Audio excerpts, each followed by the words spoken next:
Hey, welcome to Come On You Spurs TV, where we talk about everything Tottenham. Today we are looking back at the amazing match at the Etihad Stadium, where Tottenham 3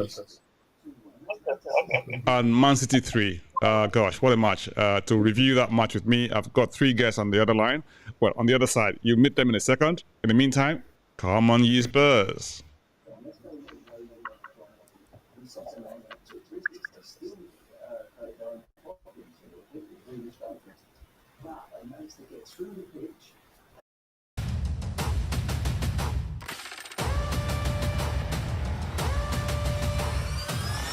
Come on, you Spurs. Come on, you Spurs, indeed. What a match, ladies and gentlemen. Wherever you're watching this from anywhere in the world, welcome to Come on, you Spurs TV. Like I said earlier on, where we talk about everything Tottenham. Today's match has just been amazing, amazing, amazing. From a neutral perspective, unbelievable. From a Tottenham perspective, oh wow. I mean, City may have been disappointed with the results because they probably should have been miles ahead in the first half. But we hung in there, like we should have been miles ahead in the first half against Villa. We ended up coming away with, not winning that game. How did we lose that game? How do we say in this match today? To look at all of that today will be with me. I've got Chuma, I've got Ben, and I've also got Deji. Gentlemen, welcome. How are you all? Good. Thanks. Stop this. Happy to have stopped the rot. Oh, Chuma, you seem very quiet. You seem subdued. I mean, considering how excited you've been before this match. I've doped myself with something to calm my nerves. What an outcome! I mean, I was watching that match and in a very hot place. I had air conditioning on, but come on, I was sweating. Oh, Chuma, do you want to do the honors? Come on, do this, and then we can come back to this main thing in a minute, yeah? Okay, we got a bit of housekeeping. If this is your first time watching Come On You Spurs TV, we'd just like to ask a little favor, ask you to click on the subscribe button. For those who are watching, who are regular watchers as well, could you please smash the like button? Click on the notification bell to be alerted every time we bring out new content. And as always, come on you Spurs. Thank you so much, Chuma. Thank you. Right, so back to the nitty gritty. Now, I looked at the lineup, same lineup as we had last week against Villa, and of course, I think maybe slightly different. I think it was exactly the same lineup actually. It wasn't. There was no change from apart from Bissouma, who came in for. Yeah, Bissouma came in for Højbjerg. So yes, I mean it was like okay, we on paper and we got off to a blistering start. I mean, breakaway goal. I mean, imagine Tottenham playing on the counter. We put City on the receiving end of. I mean, people said to us, I mean, you can't play high line against City. You can't play them gung ho. But the first half. Okay, great first goal, and then within a couple of minutes, I mean, Son scoring on one end, conceding an own goal on the other side. That was a bizarre 5 minutes. Talk us through that, Ben. I know you are you are in the thick of it. Yeah, I wasn't in the thick of it. That was a fact. Listen, I was watching a match on Paramount, and you know how those Mexican commentators scream when a goal goes in. The guy started screaming "Goal!" And I was matching him as he shouted it because I didn't believe that Tottenham were going to score a goal. Not to talk of scoring their first goal. What a fantastic goal by Son. He just the way he ran down and left the guys for dust and slotted that goal in the far post. Absolutely fantastic. I can't say how proud I was to actually see Son do that. Because you know what? Son's got their code anyway, because Son just loves playing against City. He scores every time he plays against them, and he didn't disappoint again today. So it was fantastic, and I think he still had his shooting boots on when he tried to defend that goal from Man City. But no, it was a fantastic goal he scored. I have to give him that.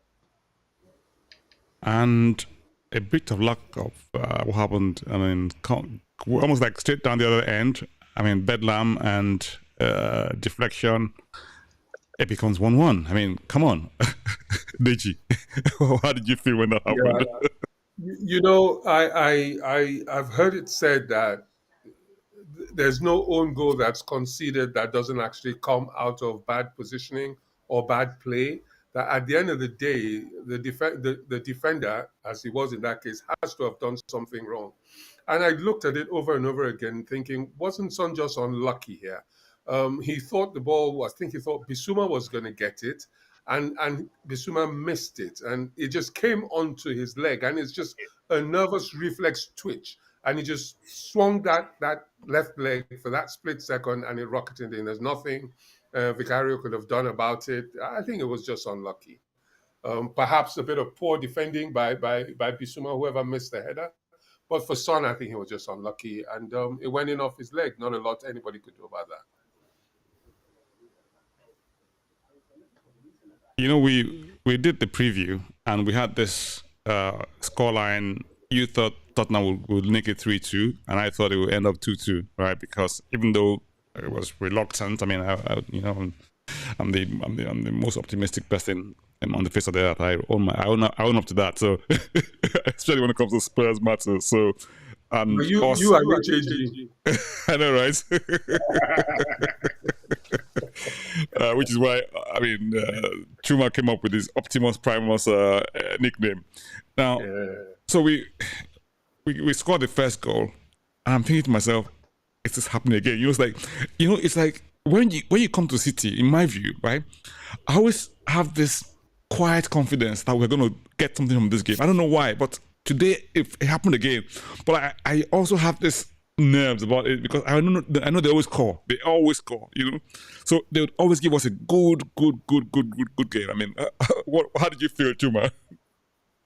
Well, I think for me, the first negative thing was that brown kit that Spurs are wearing. I didn't see any reason for us not to wear the white and maybe navy blue. But then we wore the brown. As soon as I saw the brown, I felt that was a bad luck. That's a bad luck kit, in my opinion.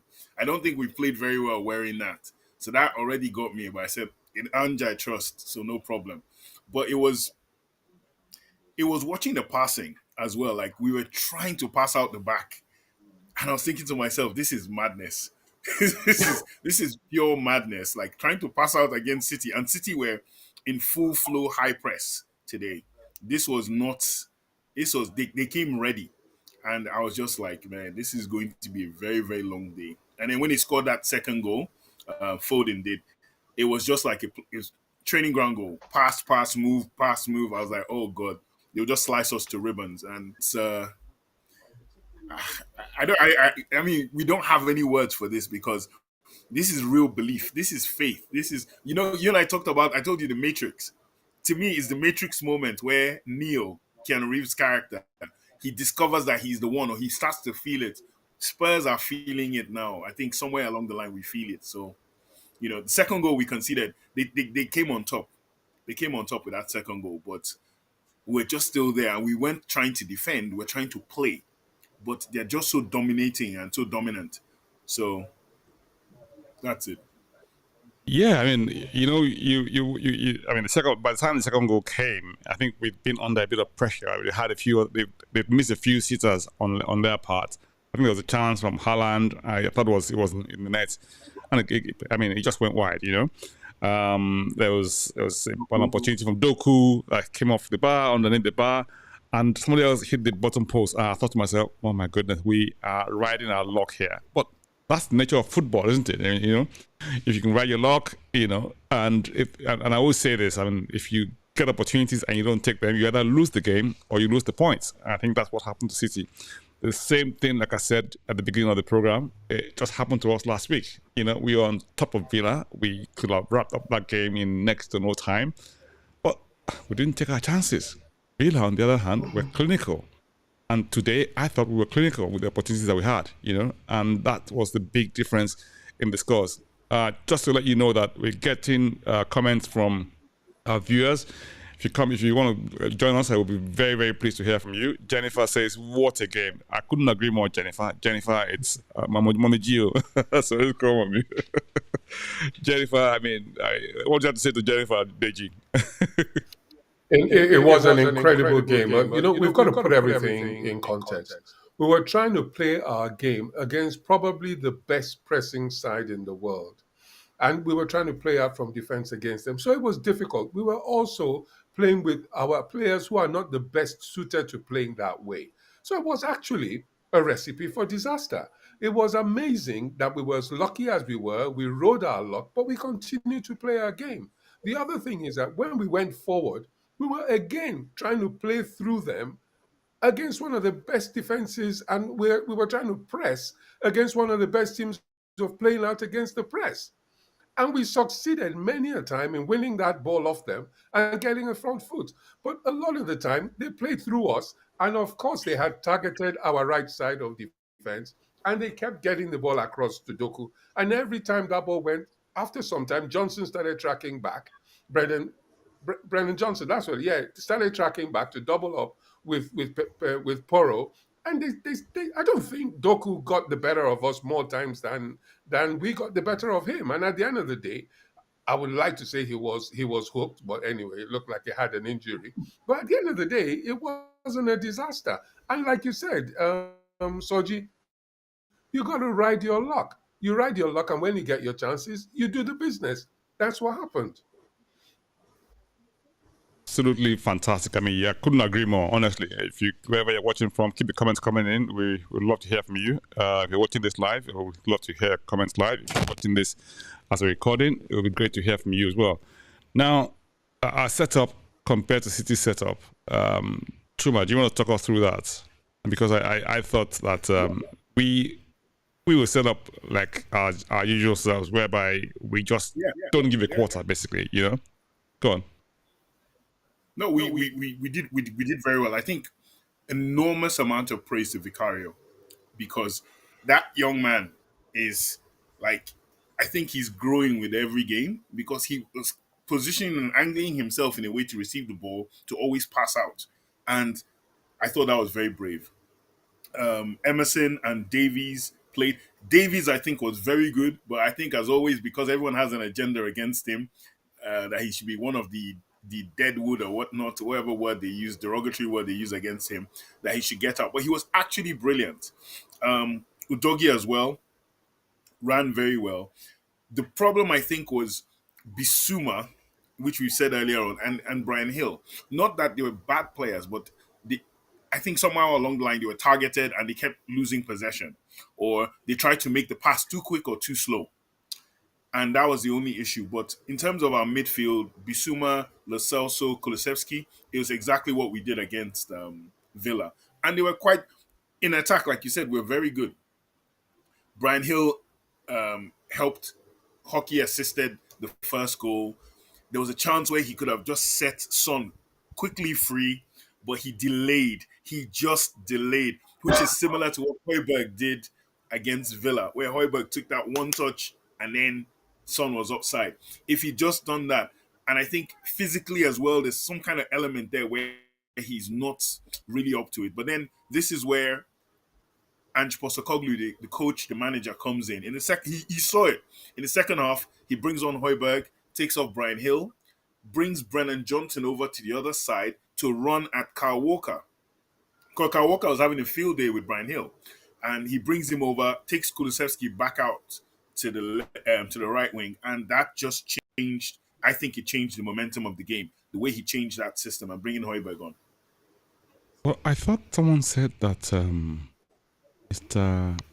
Ange Postecoglou was one-dimensional. He doesn't make changes in the game. He just plays one way. I think he's trying to. Can I quickly answer that? Let me quickly answer that. Everyone says he's not pragmatic. That was a pragmatic substitution in an attacking way. And it hardly makes sense, but it's the truth. It's pragmatic bringing on a holding midfielder. But that allowed him free up two guys wide. So he's still conscious that the foundation of his football is we're forward facing always. So yeah, that's it. Yeah, I mean, and that's the amazing thing as well, because that just changed the whole dynamic of the game. Because I mean, if you look at the first half, City were rampant, they were all over us. All of a sudden, we just started to get into the game, play our game more, and we started to look like Tottenham of Ange, playing proper Ange ball. And I mean, I bet Ben was oozing when all of that was happening. Come on, Ben. Is that right? So yeah, sorry, I was just looking at some comment someone made just made me freaking laugh my socks off about someone should tell Bizuma to pull his shorts up because apparently that's probably what's stopping him from running. Oh, I couldn't stop. I mean, yeah, there it is. Just run that question by me again, please, with the volume this time. You're still muted, Soj.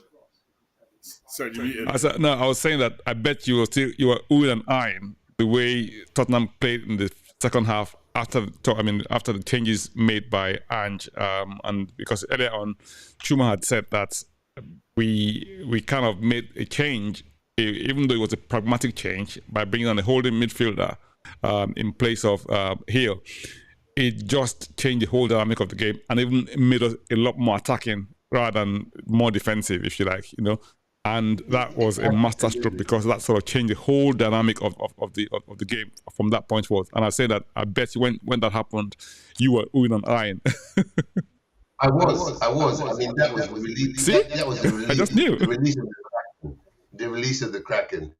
The football that they started playing after that. Because everyone, you bring in Højbjerg and taking off Hill, you think immediately the team is going to go defensive, but they didn't, and it just went wild because Kulusevski, who was playing in the middle as a 10, now came out on the right hand side and stretched City.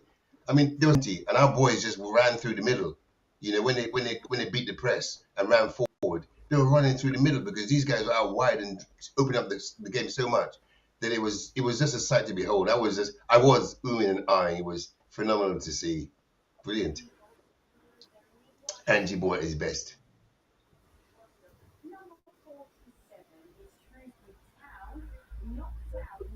I love the title, Revenge of the Clone. That was a real Revenge of the Clone. It's a great caption. I don't think the clone didn't get much revenge though, because the clone is Pep. Pep copied it.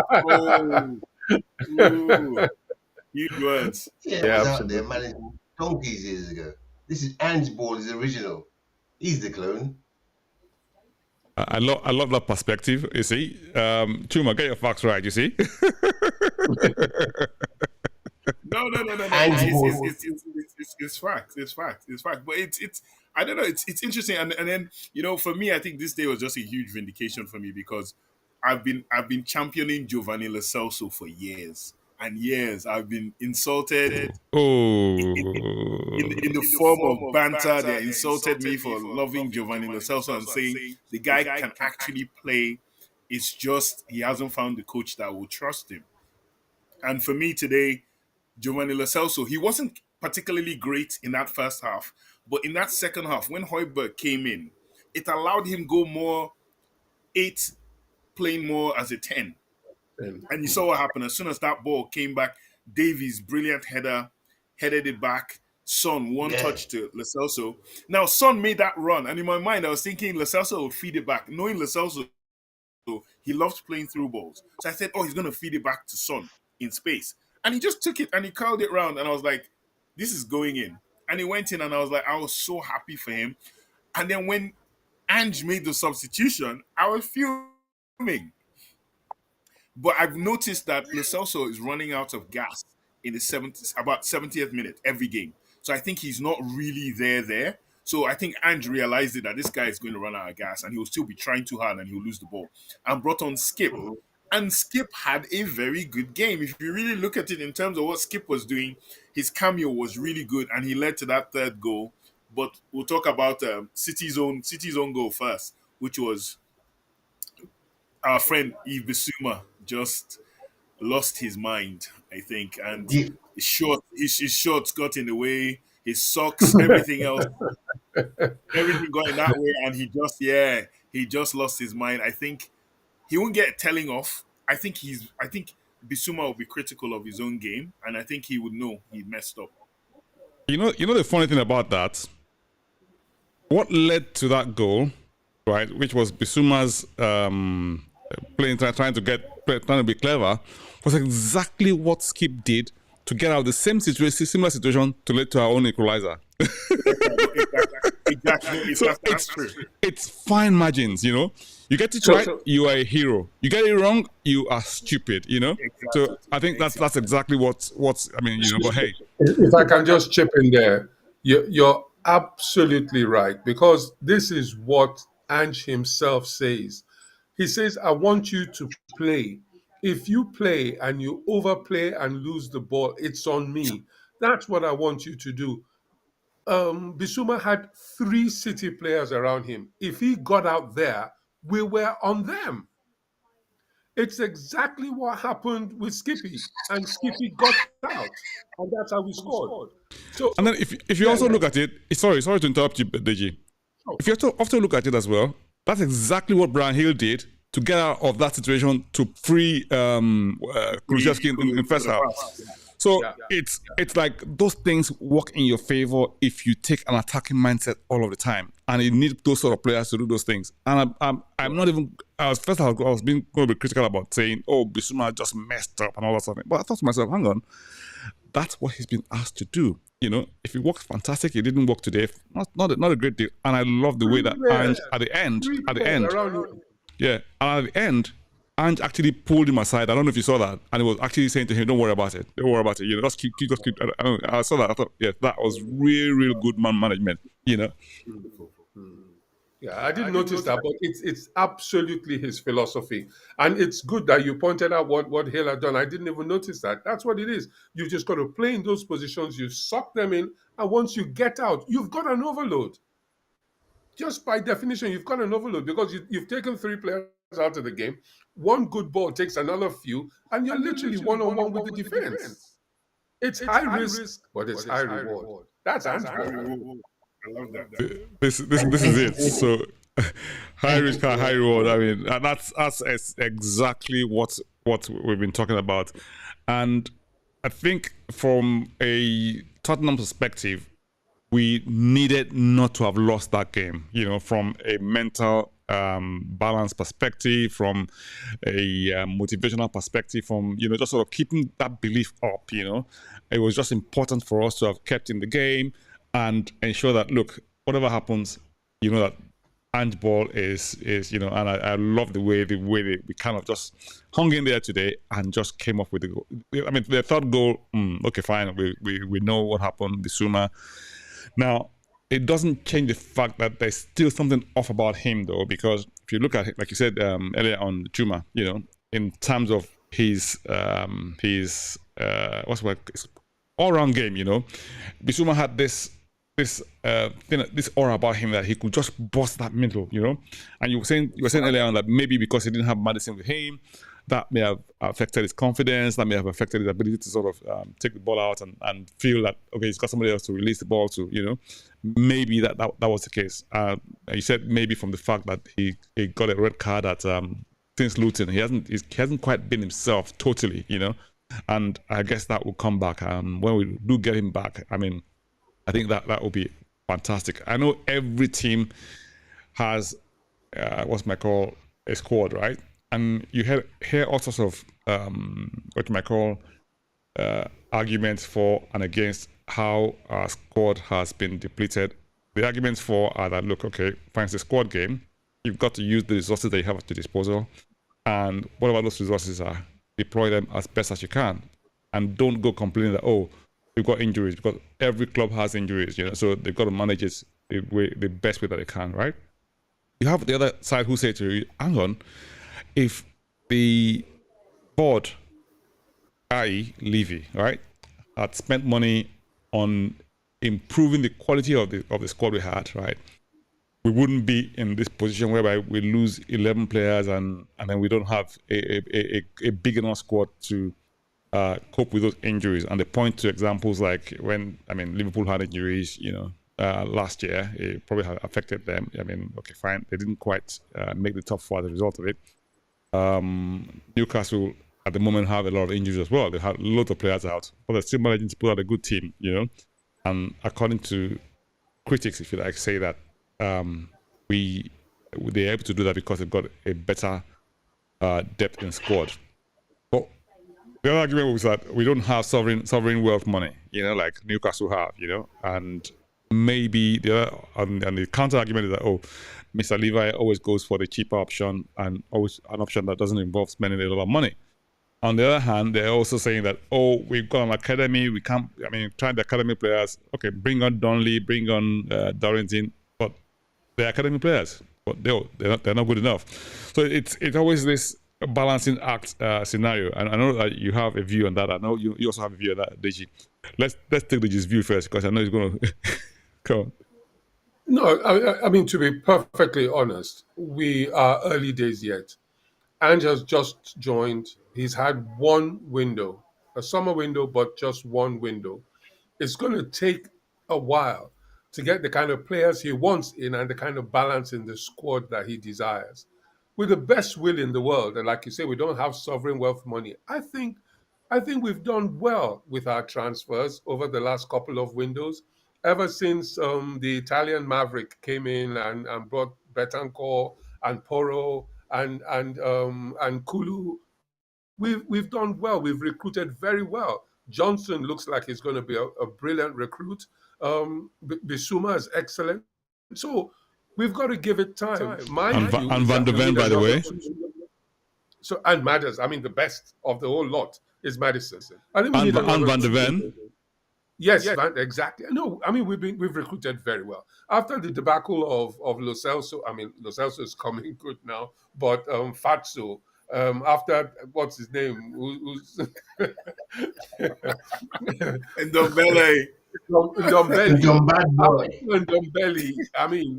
I think we've been on the up, and by and large, we've recruited quite well. So we've got to give it time. I think we need another 2 transfer windows to get him to get Ange to where he wants to be, and then we'll really see what he can do with that team. So we've just got to give it time. We've got to be realistic, and we've got to give it time.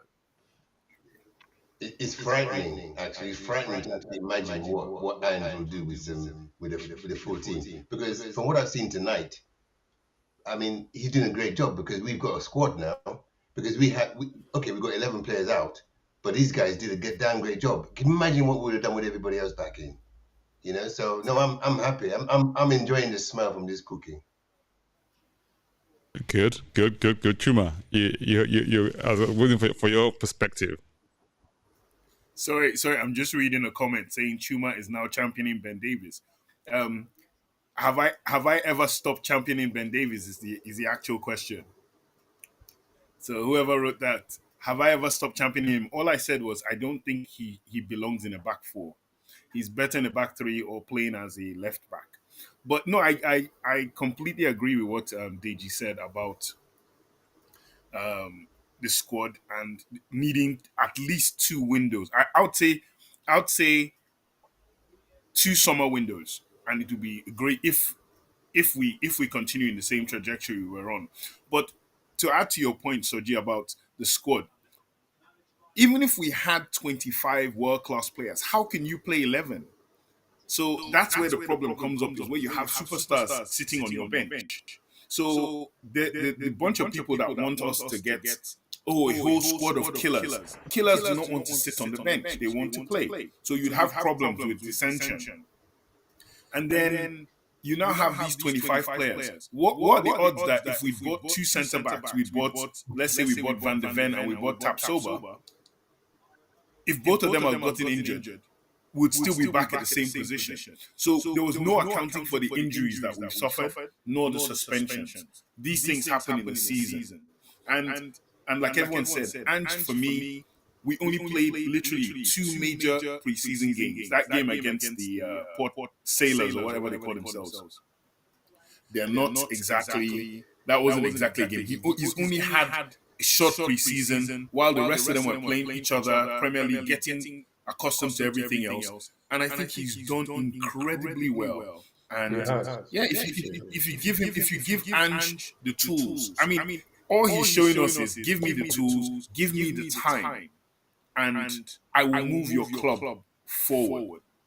I think today is, to me, is nailed the argument shot about his style of football, because people were criticizing, people were saying he was naive. I felt they were talking down to him because he's Australian and he's come to this country and he was good in Scotland. But I think today against Man City, it's proven the fact that everything he said is not a lie. If you attack, if you come forward, if you have a plan that is positive and proactive, you get results and you can win things. And I believe with all my heart that this guy, the last time I felt like this was Pochettino. And I told people Pochettino, and he almost did it. But this guy, I think, in my opinion, from what I've seen so far, I can honestly say I think he's better than Pochettino was for Spurs. I mean, it's a little bit difficult to argue against that on several levels, because I mean we've been just phenomenal. I think phenomenal is an understatement. We have been really, really good this season, and I'm really pleased. Even the games we lost. I mean, I don't remember Spurs fans actually hailing the team the way they've been, like, really, really supportive and right up cheering the team, like up to the rafters with every loss. I mean, that's incredible. It tells you a lot, because he's infused that spirit, and in such a short space of time, you can actually see the Spurs DNA, the Ange DNA flowing through the team, and everybody can see it. Even, I mean, today I'm getting plenty of praise, and I wonder why from all the Arsenal people, and I won't say that, Yes, well done, Tottenham. Well done, Tottenham. I'm thinking to myself, then it hit me.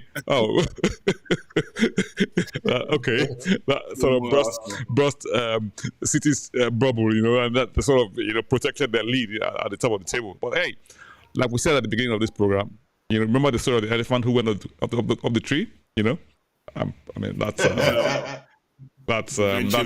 waiting for that to happen. Now, thank you so much for those comments. Chuma is spot on. The early days for Ange, with only one transfer window for him, he has raised expectations and excited the fans. But the side is still evolving. So far, so good, in my opinion. Thank you so much, A.F. Right, we also got Life Imitates Chaos. I love that name. Well, Life imitates chess, rather. Pragmatism, I presume, or tactical. Anyway, yeah, it's amazing to think that we can achieve. To think we can achieve with full strength, and some good additions. I mean, honestly, I know Ange mentioned this, and I echo his thoughts. And what he said was, look, he wished he had Lo Celso, or sort of Madison. No, it was Bissouma and Madders, wasn't it? Yeah. And Bissouma available at the same time. I mean, I'm thinking to myself, that would have been. And then I mean, look at the bench. Lo Celso, Højbjerg, and then that's what a real bench would look like. And yeah, I mean, I guess the good thing for me is that Romero is back next week. So yeah, I mean, getting back slowly. Before we go into that, I just want to say, I don't think the coach is getting enough credit for what he's done defensively. He's got 4 fullbacks across the defense, and they're not leaking goals because they're playing badly. With each game, Emerson and Davies at the center of defense have been better. We have considered the odd silly goals, but they haven't been horrible. And we're talking about people who a couple of seasons ago, we were calling deadwood and thinking they should be shipped out of the club. And we're holding our own against the best team in the world, playing 3-3 against them. I think a lot of credit has to go to the coach. He's done an excellent job. Would love to hear from you guys. Would love to hear from you. Kolakbo says, after stemming the losing streak, it's time to go on a winning streak. I totally agree. I couldn't agree more. Who? I mean, can anyone? Ben, what do you think? Yeah, absolutely. You know, this we are going to go on a streak now. I have no doubt about that. But more importantly, I'm just so pleased with the way we're playing, because that style of football, the way we contend City, that style of football can contain anyone. I mean, remember we did it against Barcelona, so I'm not afraid. I'm not afraid at all. I think we're on a winning streak now. I think everyone else is going to sit up. I mean, all my family were my friends, Arsenal supporters and Man United supporters. They all bowed. They're like, we're just building. I said, this is Build a Bear. We're building. Don't worry, we're coming. Don't worry about us. We're not, you know, this, When that, you and when everything when else. you compare us to Because it's United, always good to. yeah. Sorry? Yeah.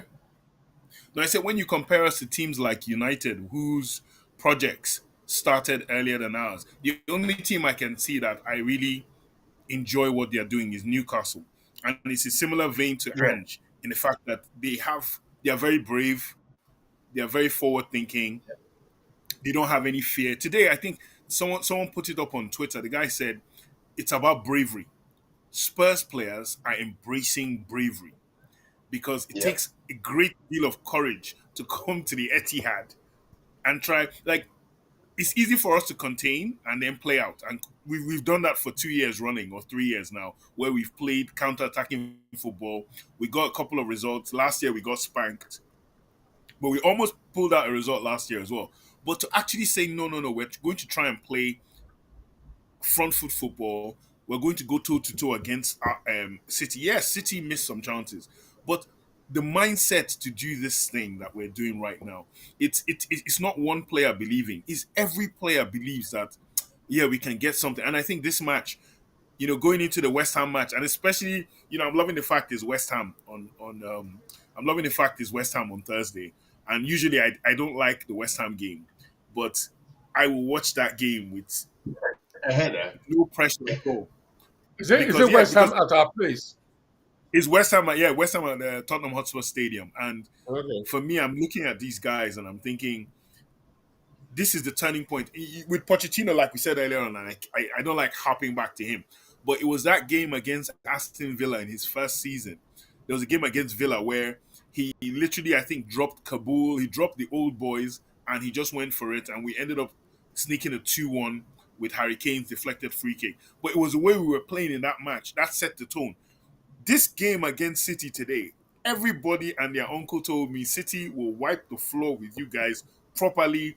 Mhm. Rory Jennings, if you're watching this, if you ever get to watch this, once you said to get a result, because everything you say, Rory Jennings, the opposite happens in football. You said Vicario was rubbish, and you'd get if we played.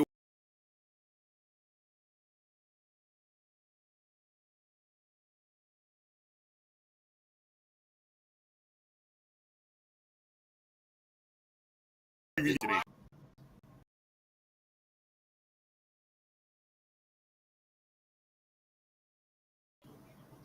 No, Soji's gone off. Okay. Can't hear me. I can hear you, Ben. But I can hear you. I can hear you. Okay. Good. Yeah. Soji's His picture's gone off, but Soji's gone down a black hole. his speaker's still on. So we've got the echo again. Yeah. Yeah. But don't you guys think Soji- that, Soji. in another year or so, we're going to be incredible, aren't we? A year? Well, I don't think it's going to take a year. You're going to be pleasantly surprised this season. You will be surprised this yeah, season because because these the way boys, we're playing. they're Yeah, really we're sucking going up. to we're They're going really sucking toe up to toe what Angie's cooking. with the best team in the world. It's incredible. It's incredible what he's done. Yeah, I have a Yeah. sneaky feeling about the FA Cup this year. Yeah. Yeah, we got we've Burnley. We got Burnley. We have got Burnley. Yeah.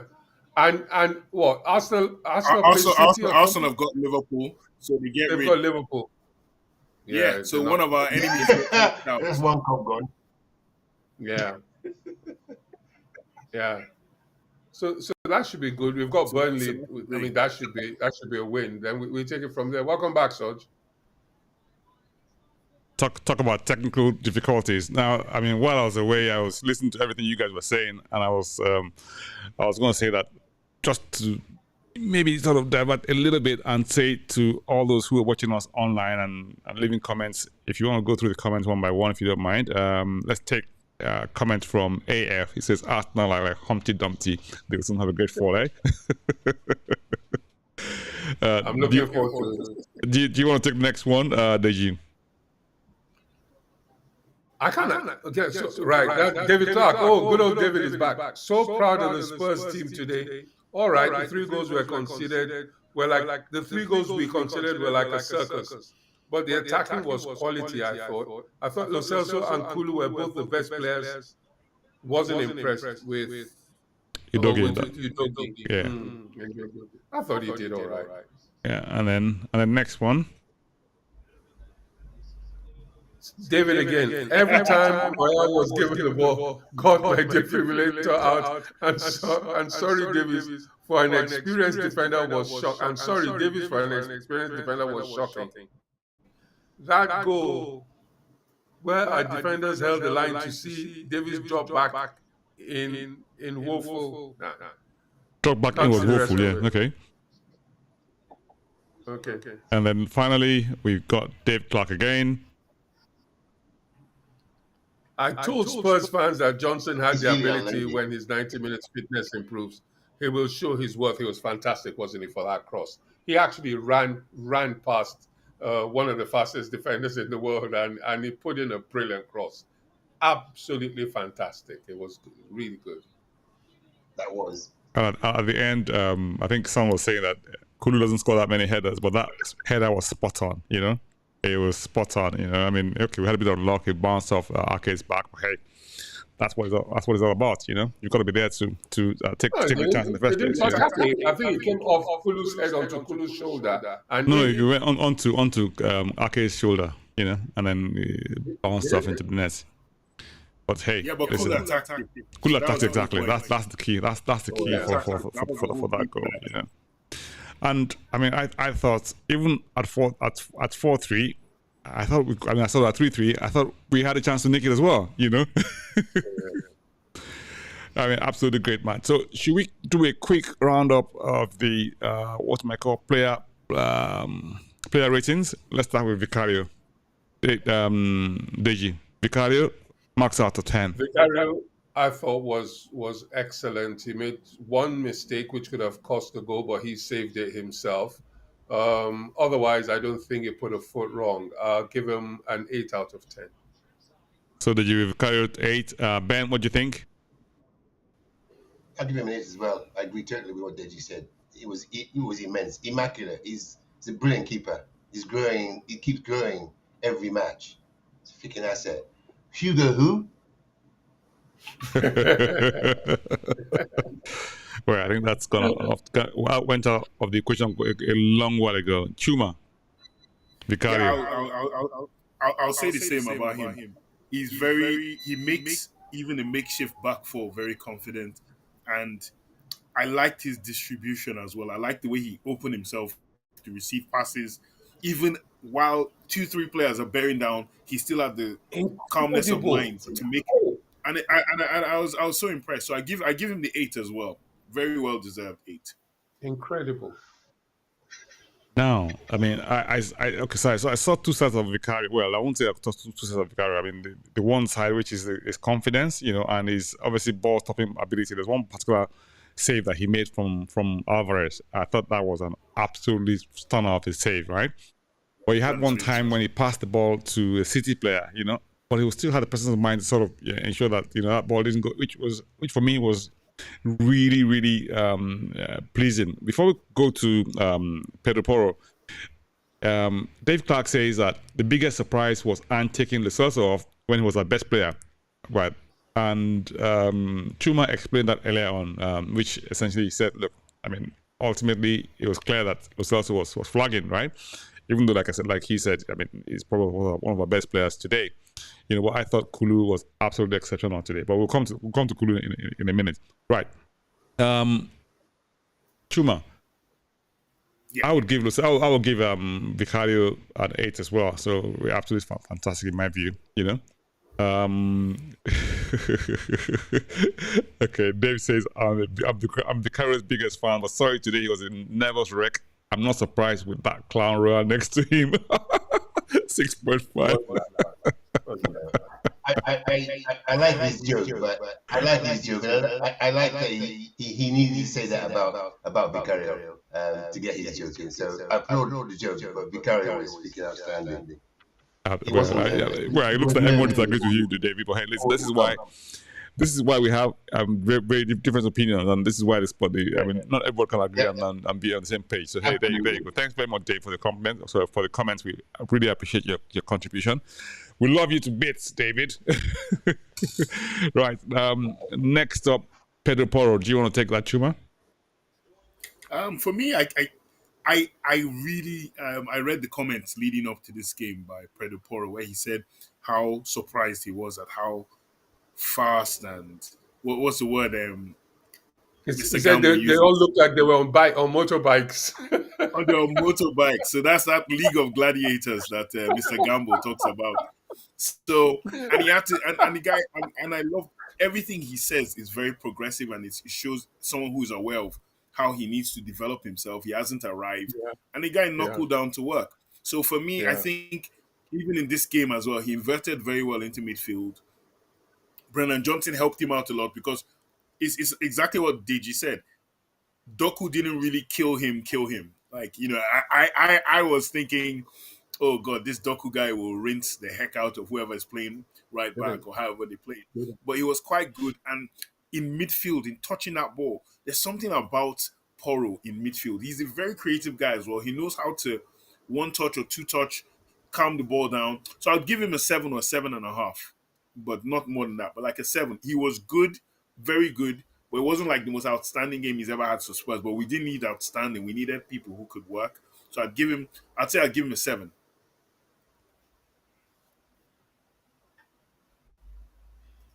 So you're muted.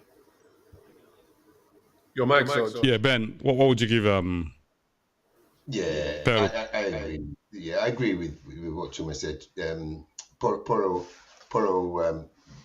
I'll give him a 7 for his display.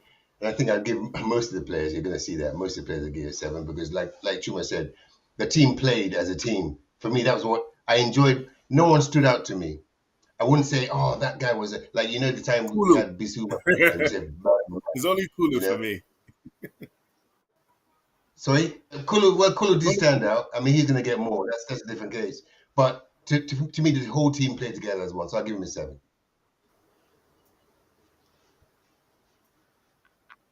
Deji. I'm going to give Porro an 8, and I'll tell you why. Doku is supposed to be this sensation who runs at fullbacks, takes them on. He can go outside and cross. He can come inside and shoot. But honestly, he probably got past Porro once. That time he had the shot. I'm not even sure. I think Porro was even out of position that time. I think it was Davies marking him. That's why he was able to get the shot off. So he basically kept this Man City sensation quiet for the entirety of the time he was on the pitch. I thought he had a great game. I thought he got forward well. Like Chuma said, his touches going forward are always excellent. And he has that eye for that pass into the space behind the fullback. He always does that. And I think he did well. I think he had a great game. I'm going to give him an 8. I think he had a fantastic game and kept what was supposed to be their sensation quiet. So I give him an 8. Thanks for that, Deji. I'll give Porro an 8 as well. I think that's a fantastic performance he put in today. And yeah, he put in some good crosses as well. So quick comment from Dave Clark. David Clark says, Porro, I think he needs to slap his face before games because the kid is too pretty, and that's how he plays. You know, it is great. That's a good one. Good evening, guys. Thank you very much for joining us. Tell Cockerel. Thank you, Jose. Or Jose, I'm sorry. Thanks for joining us. Jose is from Eltel Cockerel. Also, Talk and Ball. He was on the show last week. Thanks for joining us again. Good evening, all. Keep your comments coming in. I would give Porto an 8 as well. Next up is Mr. Emerson Royal. Right. I know this will divide opinions, but let's hear what people say. Deji. I give Emerson a 6. He's playing out of position. By and large, he did the difficult things fairly well and did the easy things badly. He gave the ball away unnecessarily. He was too ponderous when he didn't need to be. But in the last ditch situations, he got his tackles in. He got his headers in to clear the box when those crosses came in. And by and large, like I said, I think he did the hard things fairly well, but did the easy things really poorly. 6 out of 10 for me. Yeah, okay, Ben. What do you reckon? Yeah, I think he what's he's coming back tomorrow. He's coming back next match, isn't he? Romero. Yeah, I think Roy needs to just sit down. He had my heart was in my hand when I was watching him play. He deserved nothing more than a 6, in my opinion. Right. Tuma. Yeah, I concur with the guys. 6, and my reason is he even got to 6 because of the second half.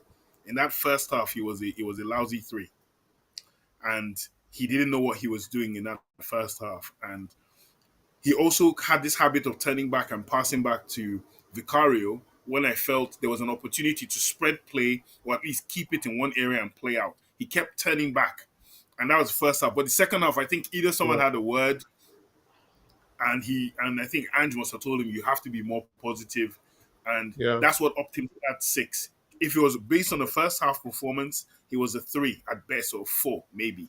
But the 6 is the second half. He fixed up. He started looking for more angles to play out, and he stopped relying on going back to Vicario, which is why I think Dave alluded to the fact that Vicario was a nervous wreck. He was Emerson. I believe you'd see like 80% of those passes to him was Emerson. Mm-hmm. Davies is always looking for an outlet pass. Emerson is always looking to pass back to Vicario. So that was the thing. But it's a 6 as well, I agree. Right. I'm going to agree with 6 for Mr. Emerson. I know that everyone's watching this, and Elgato Cocker says, give Ange a 10. End of.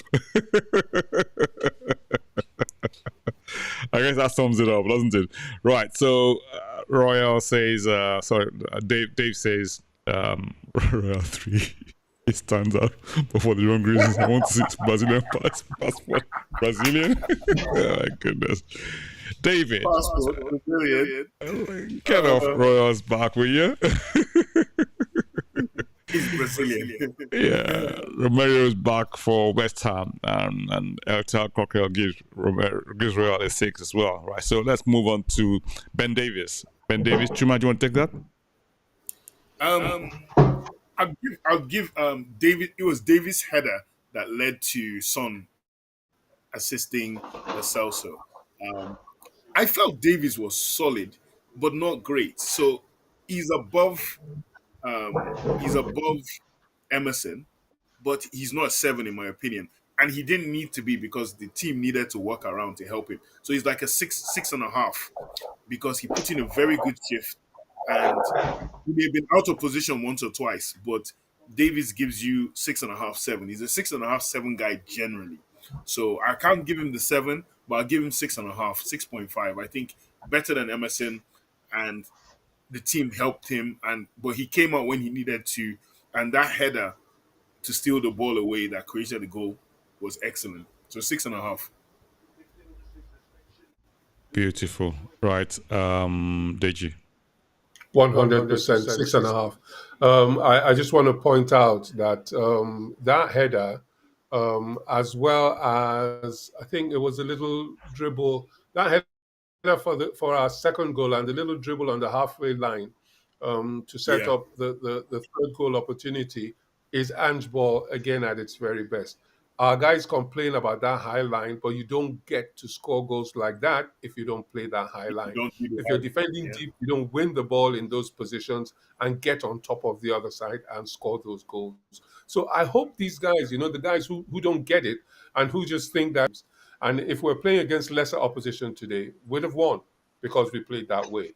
6.5 for me anyway for Ben Davies. Right, so I'll agree with you and go for 6.5 in Davis today as well. Right, Tel Cockrell agrees and says he's got 6. Ben says 6.5 Ben or says 7. he's giving him 7. No. Oh wow, Ben! Oh wow, you are Ben generous. is a 7. Right, okay. Yeah, So I'm giving it Ben, 7 because that goal, the goal, Yeah. yes, okay, I hear fair you. goal enough. over header. But that, Right. I'm giving it. He doesn't do that header. We lose tonight. I hear you.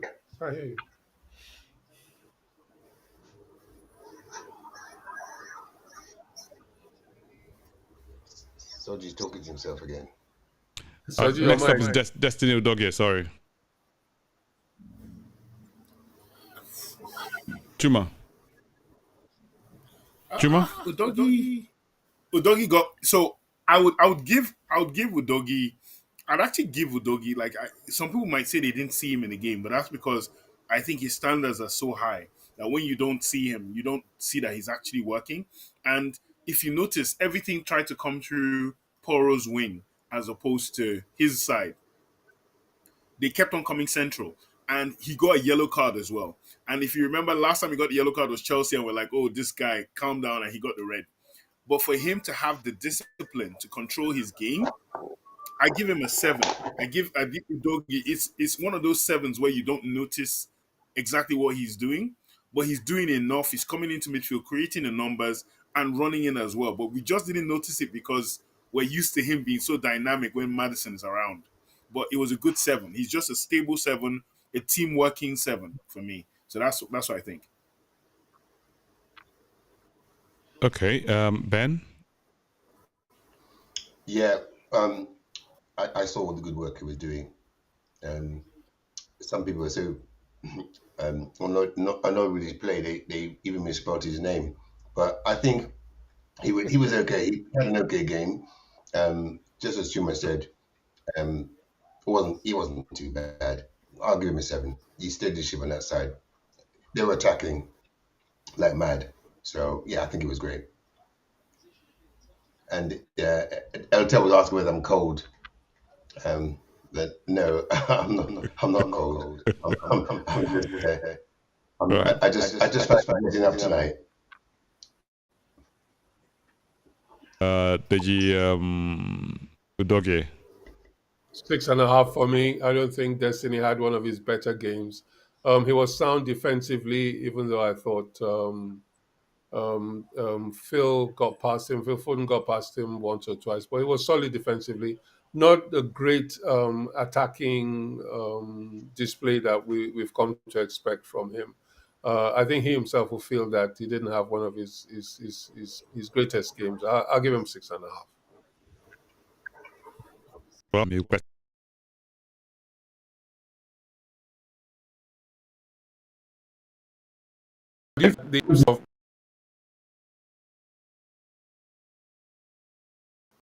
also had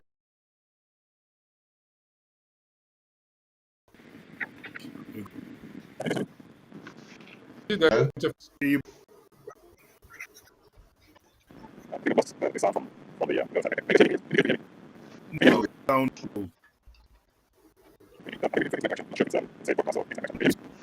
No, ultimate watching.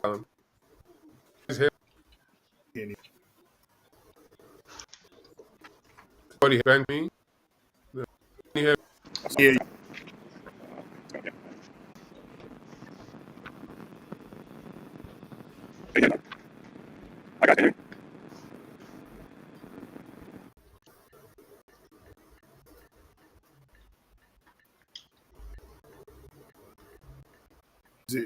click here as well. Come on, that's a log. Here, I can't remember if there's anything. GS level here. very, very important, guys. So sorry, I'm ended yeah, we'll come back next week. So guys, thank you very much. Good day, and yeah, wait, no.